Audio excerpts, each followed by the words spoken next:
Students who use a calculator for homework will do something a little different. I'm asking them to create word problems for two of the problems. So I'm going to give you an example of this first one. The word problem, you can video them telling me the word problem with your phone and send it. They can write it down. They can tell you. You can write it down.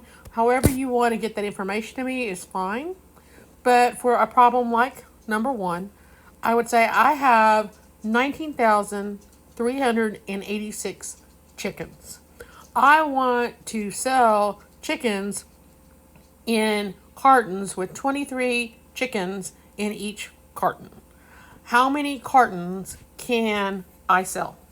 I could sell 842 cartons with 23 chickens in each carton. I would have 20 chickens left over.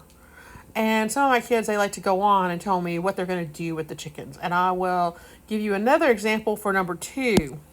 So, number two, example. I have 22,829 horses that I want to put in 18 different pastures. How many horses would go in each pasture? Well, there would be 1,268 horses in each pasture.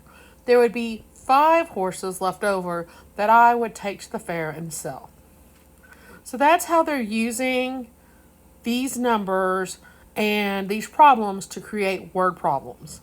So that is 2 examples of word problems. A lot of times we talk about that there are so many bees and I have so many hives.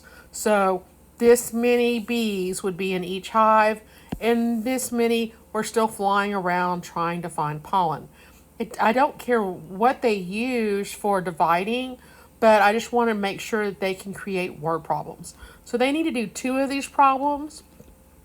And if you could get that to me before Friday. Friday is when it is due. I would greatly appreciate it. Thank you.